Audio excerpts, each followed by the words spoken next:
What's up, guys? Welcome to day 20 and 21. I will be doing two separate ones, one for each day. Yesterday, I didn't get around to read the Bible, which is a problem for me. I need to kind of try to do a better job of not doing. But yeah, today we'll be starting January 20th, where we're in the middle of Eliphaz's response to why he thinks Job is suffering. And so we will be starting in Job chapter 5. Cry for help, but will anyone answer you? Which of the angels will help you? Surely resentment destroys the fool, and jealousy kills the simple. I have seen that fools may be successful for the moment, but then comes sudden disaster. Their children are abandoned far from help. They are crushed in courts, with no one to defend them. The hungry devour their harvest, even when it is guarded by brambles.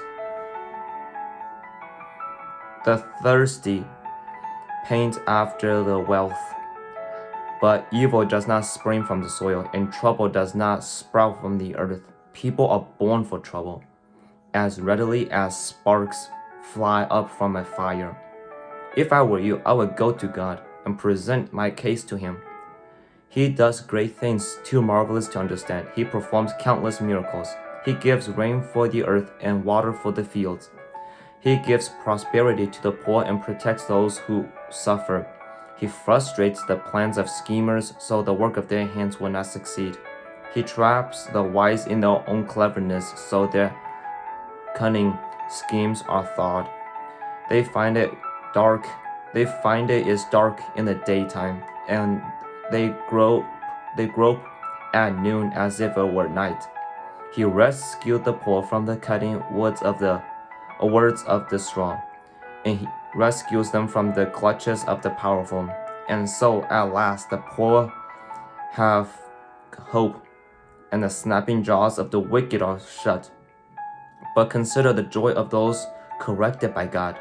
Do not despise the discipline of the Almighty when you sin. For though he wounds, he also bandages. He strikes, but his hands also heal. From 6 disasters he will rescue you. Even in the 7th, he will keep you from evil. He will save you from death in time of famine, from the power of the sword in time of war. You will be safe from slander, and have no fear when destruction comes. You will laugh at destruction and famine. Wild animals will not terrify you. You will be at peace with the stones of the field, and its wild animals will be at peace with you. You will know that your home is safe. When you survey your possessions, nothing will be missing. You will have many children. Your descendants will be as plentiful as grass. You will go to the grape at a ripe old age, like a sheaf of grain harvested at the proper time. We have studied life and found all this to be true. Listen to my counsel and apply it to yourself. Chapter 6. Then Job spoke. If my misery couldn't be weighed, and my troubles be put on the scales, they would outweigh all the sands of the sea. That is why I spoke impulsively, for the Almighty has struck me down with his arrows. Their poison infected my spirit. God's terror are lined up against me. Do I have a right to complain? Don't wild donkeys bray when they find no grass, and oxen bellow when they have no food? Don't people complain about insalted food? Does anyone want the tasteless white of an egg? My appetite disappears when I look at it. I gag at the thought of eating it. Oh, that I might have my request, that God will grant my desire. I wish he would crush me. I wish he would reach out his hand and kill me. At last, I can take comfort in this. Despite the pain, I have not denied the words of the Holy One, but I don't have the strength to endure it. I have nothing to live for. Do I have the strength of a stone? Is my body made of bronze? No, I am utterly helpless, without any chance of success. One shouldn't be kind to a fainting friend, but you accuse me without any fear of the Almighty. My brothers, you have proved as unreliable as a seasonal brook that overflows its bank in the spring, when it is swollen with ice and melting snow. But when the hot weather arrives, the water disappears, the brook vanishes in the heat, the caravans turn aside to be refreshed, but there is nothing to drink, so they die. The caravans from Tamar search for this water. The travelers from Sheba hope to find it. They count on it, but are disappointed. When they arrive, their hopes are dashed. You too have given no help. You have seen my calamity, and you are afraid. But why? But why have I ever asked you for a gift? Have I begged for anything of yours for myself? Have I asked you to rescue me from my enemies, or to save me from the ruthless people? Teach me, I will keep quiet. Show me what I have done wrong. Honestly, honest words can be painful, but what do your criticism amount to? Do you think your words are convincing when you disregard my cry of desperation? You will even send an orphan into slavery or sell a friend. Look at me. Would I lie to your face? Stop assuming my guilt, for I have done nothing, for I have done no wrong. Do you think I am lying? Don't I know the difference between right and wrong? Is not all human life a struggle? Not our lives are like that of a hired hand, like a worker who longs for the shade, like a servant waiting to be paid. I too have been assigned months of fertility, long and weary nights of misery. Lying in bed, I think, when will it be morning? But the night drags on, and I toss till dawn. My body is covered with maggots and scabs. My body is covered with mags and scabs. My skin breaks open, oozing with pus. My days fly faster than a weaver's shuttle. They end without hope. Oh God, remember that my life is but a breath, and I will never again feel happiness. You see me now, but not for long. You will look for me, and I will be gone, just as a cloud dissipates and vanishes those who die when I come back. They are gone forever from their home, never to be seen again. I cannot keep from speaking. I must express my anguish. My bitter soul must complain. Am I a sea monster or a dragon that you must place me under guard? I think my bed will comfort me and sleep will ease my misery. But when you shatter me with dreams and terrify me with visions, I would rather be strangled, rather die than suffer like this. I hate my life and don't want to go on living. Oh, leave me alone for my few remaining days. Why are people that you should make so much of us, that you should think of us so often? For you examine us every morning and test us every moment. Why won't you leave me alone? At least long enough for me to swallow. If I have sinned, what have I done to you? Oh, watcher of humanity, why make me your target? Am I a burden to you? Why not forgive my sin and take away my guilt? For soon I will lie down in the dust and die. When you look for me, I will be gone.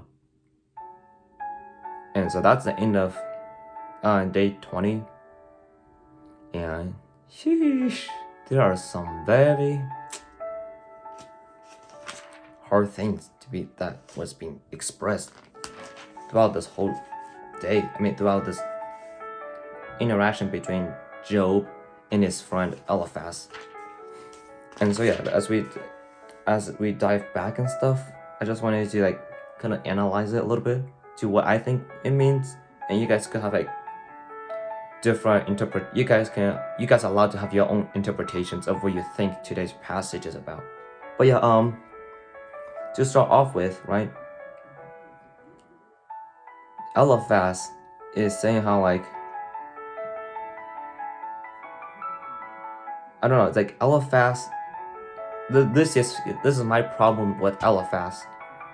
He thinks that we are born to be sinners.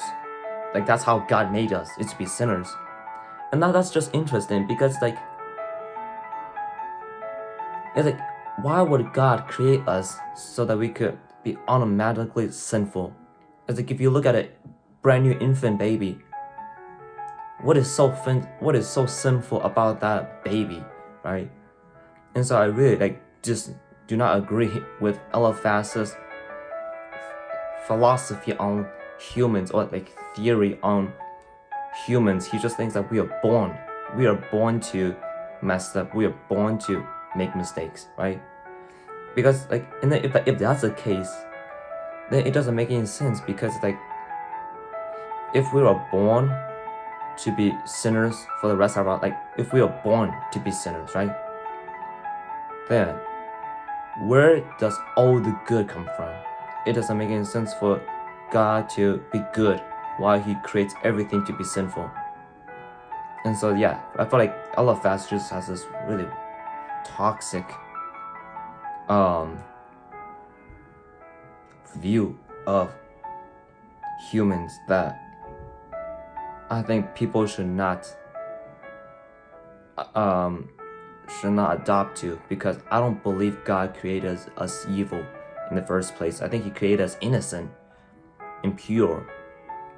But as we start to get adopted to within our society, that's where we start to notice a brokenness in our world, right? Brokenness in our world. But not only that, but like we start to think like our society makes what is sinful okay to do, right? And what is not sinful not okay. It's like I'm trying to think of an example. It's like it is okay in our society. I feel like we have this mentality of, okay, well, it is okay to show disrespect to a teacher because, well, everybody does it. So like that's the thing about this world, is like we don't like to assume we're the only ones who does it. So we would like to say like, oh, everybody does it, so it makes it okay for me to do it. It's like, no, it does not make it okay for us to do it. And that's the thing. It's like we cannot just live a life of this world. We have to live a life that is separate, because because God is not of the world. He's a ruler of the world, but he does not follow our society's customs, basically. And so as we move on, there is a part in verse 8 through 16 that I do agree with, in a sense. For example, he's saying like present his case. I think when he say in verse 8, when it says, if I were you, I would go to God and present my case to him. I felt like that's good, because I feel like God wants us to be the ones who initiate conversations, to initiate what we are struggling with. So yeah, I agree with him. It's like, yes, you should probably go to God for these advice and stuff. But yeah, it's like, and then acknowledging that God does great things. He does marvelous stuff. He does miracles. And he takes care of the earth with rain for the earth and water for the fields. And then this is where it starts to get kind of questionable for me. It's like when it says he gives prosperity to the poor and protects those who suffer. I don't think that I see a lot of those things around like some of my friends. It's like, oh, I follow God, so I should be blessed, right? I should be blessed. I should be rewarded. It's like, yes, God will probably do that for you, but you can't just keep living a life. You can't keep living a life where you think that God will reward you based off of everything that you do. He will at the end of the day, once you move on from this earth, move on from this life, but not during the life. I feel like God sometimes have to let us suffer to teach us a lesson. So I think that's a wrong theology to say like God helps out everyone who is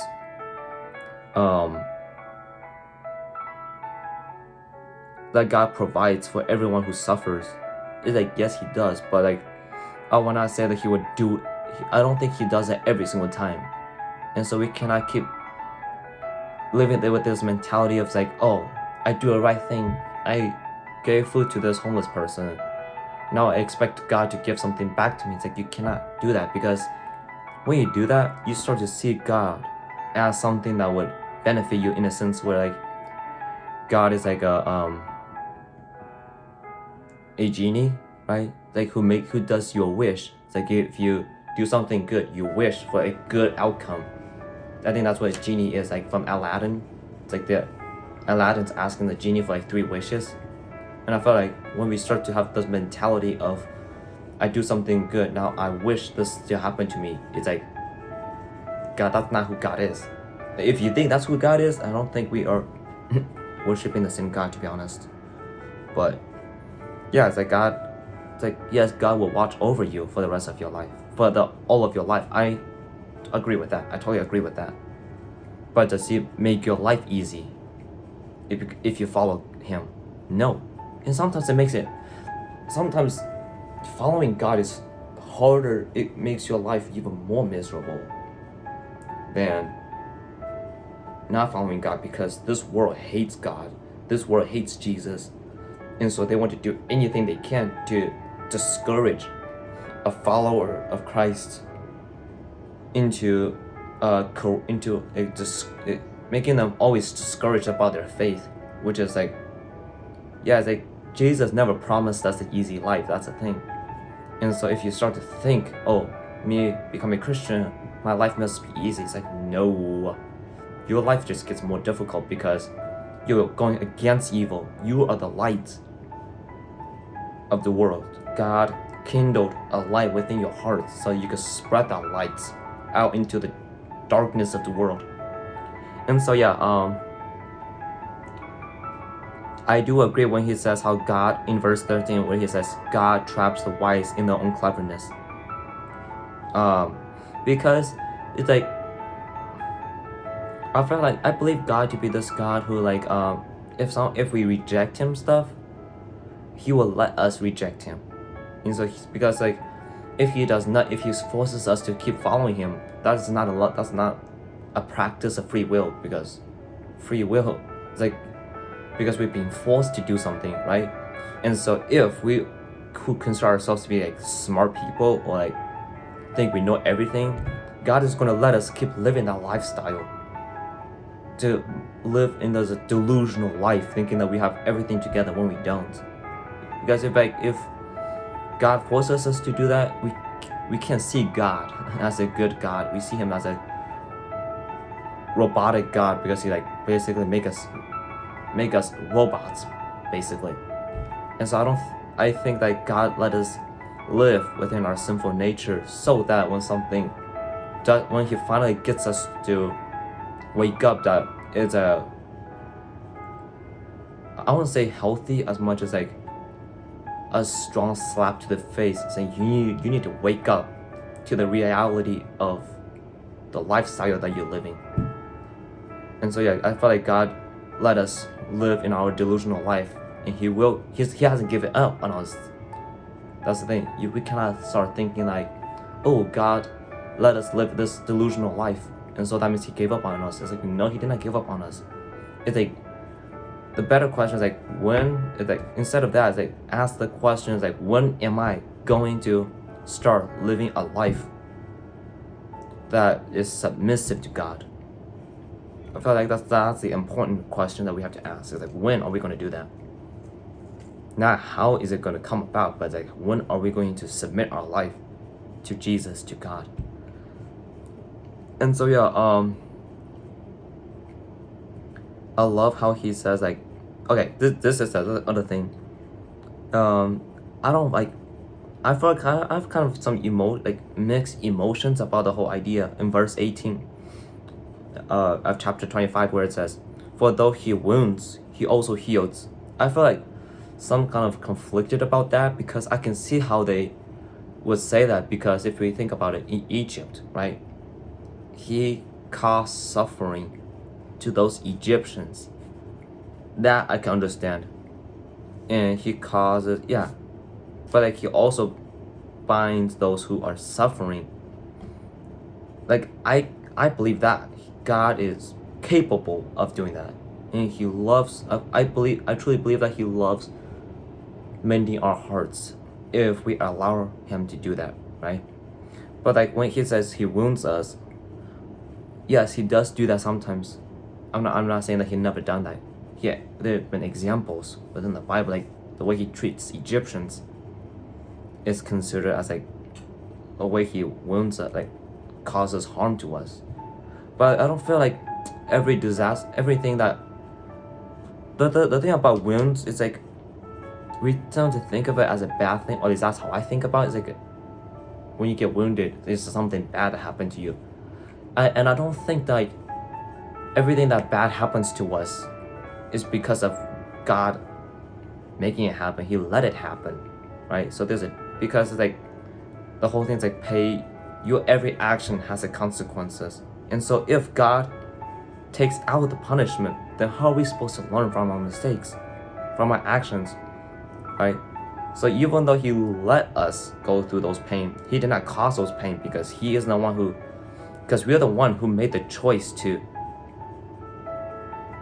live a sinful life, choose to be evil towards somebody or towards a group of people, and now we have to pay the consequences of it. God did not create that evil. He did not cause us pain. We cause ourselves pain. And so we have to realize that yes, there could be times when God wounds us, harms us, but most of the time when we are hurt, it's not because of God, but because of our own action. Because every action has a consequence. And so yeah, as I'm trying to keep moving down stuff,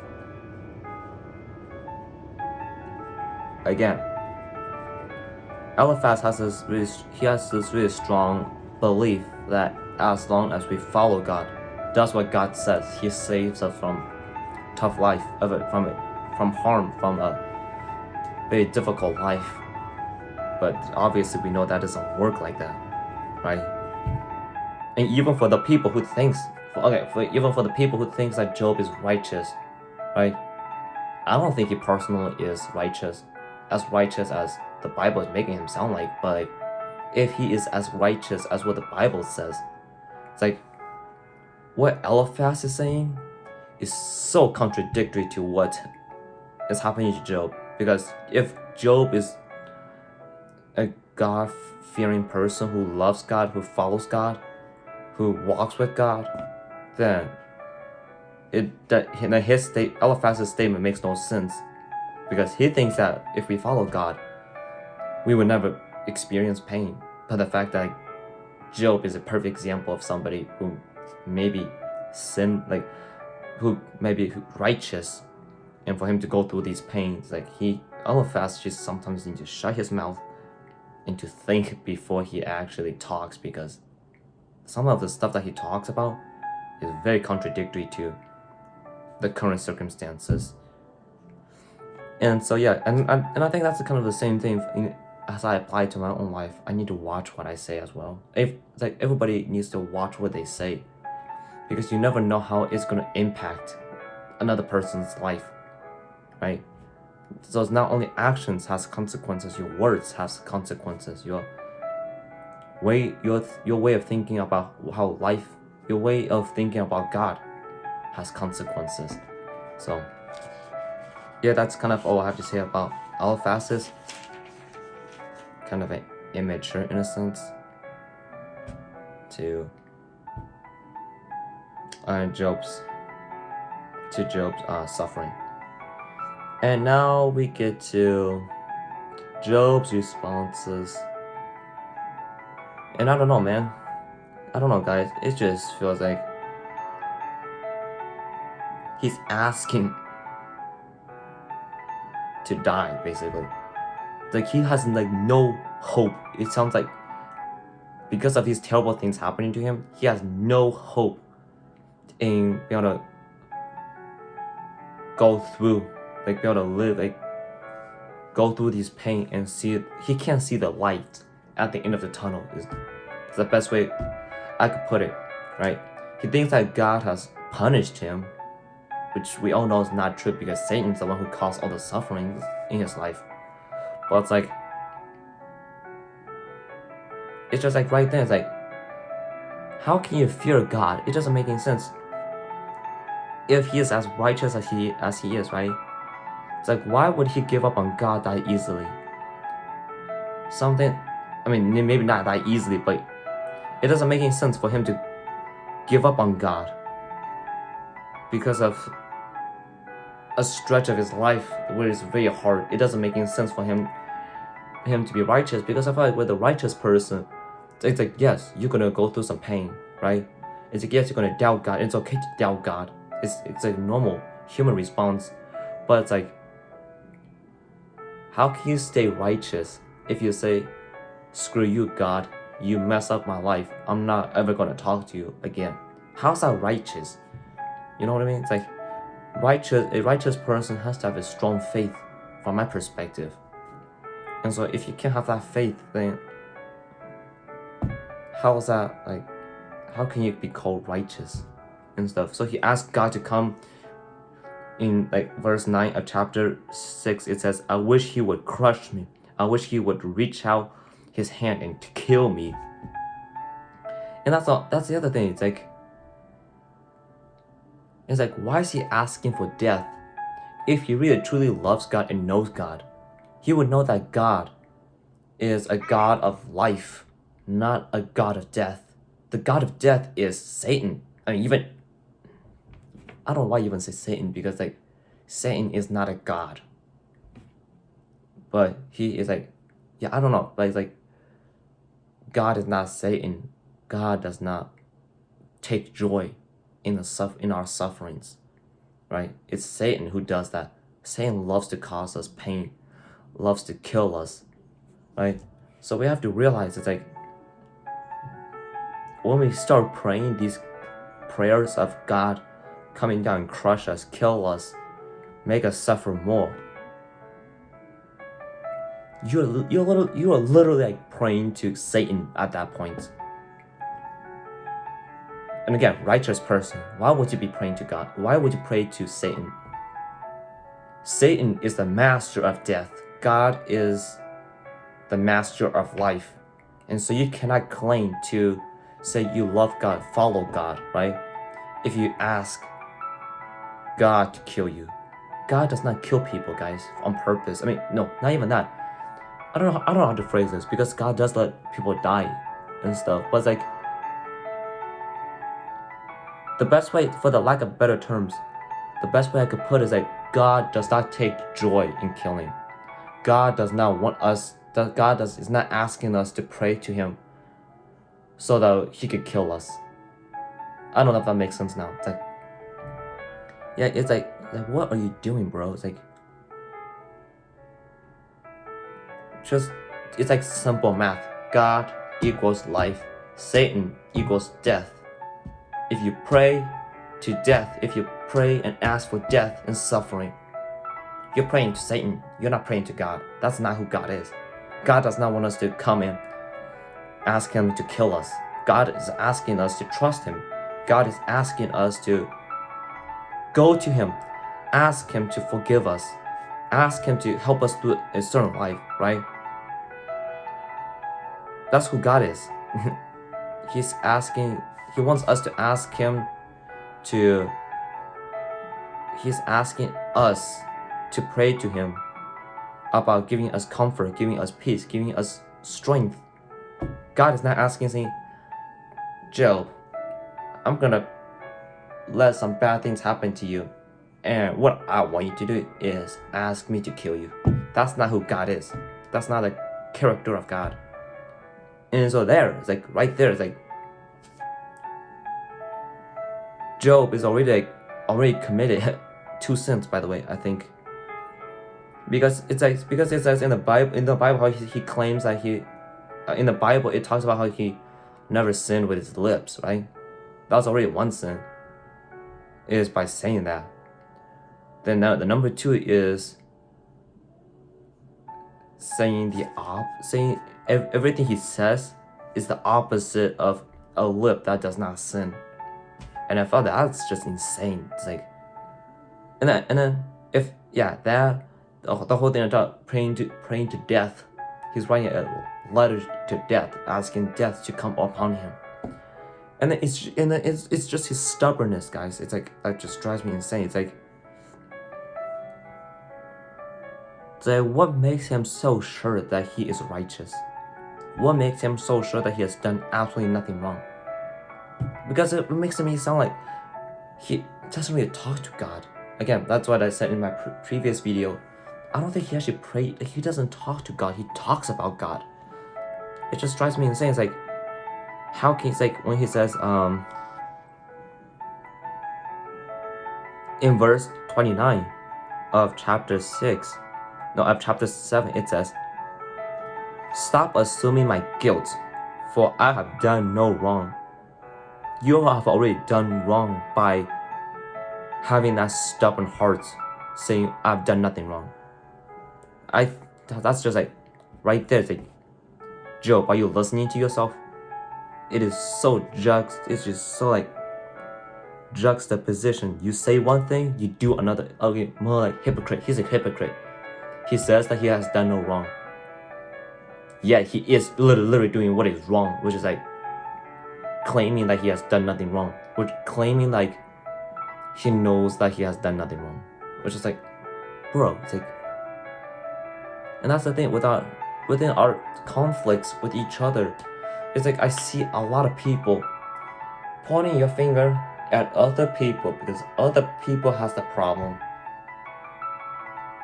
It's like, no, dude, look at yourself. Look at your heart posture.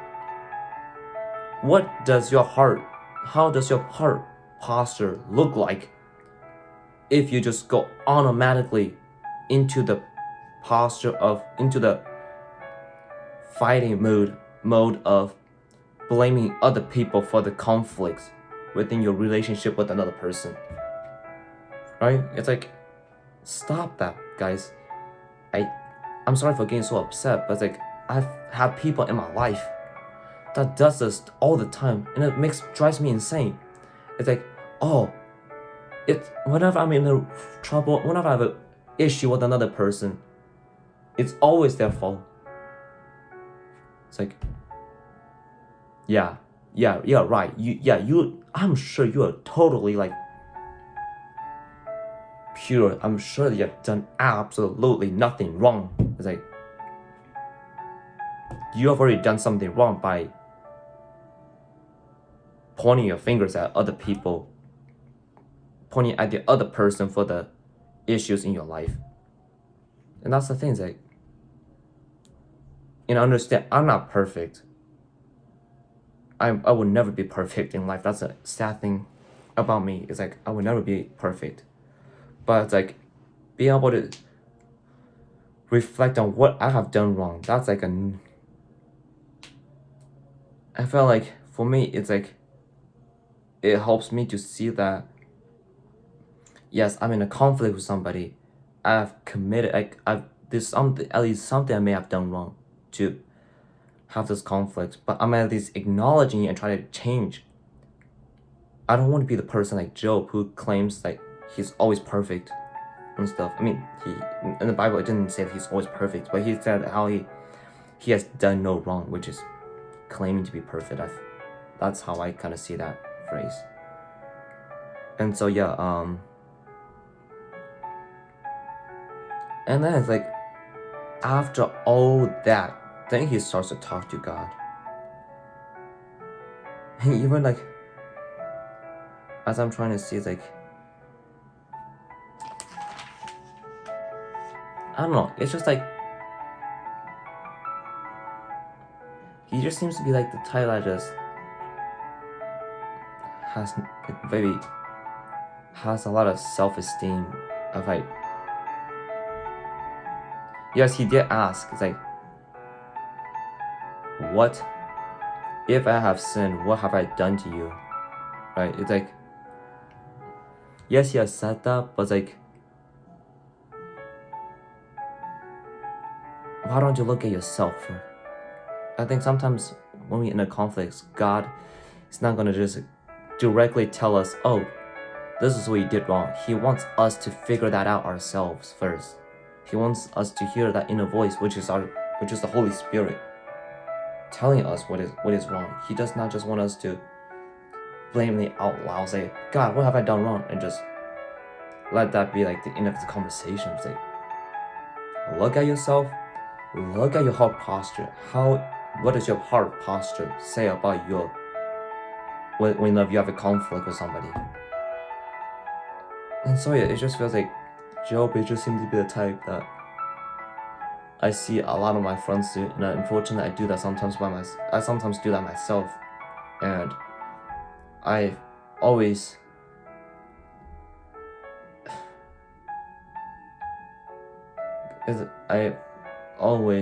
felt guilty for whenever I do that, because I know I'm not perfect, so I shouldn't be that harsh on other people's mistakes when I've already committed my own mistakes. And so yeah, that's kind of like what January 20th Bible reading is. And so I hope you are able to get something out of this. Like I said, I apologize for getting so upset.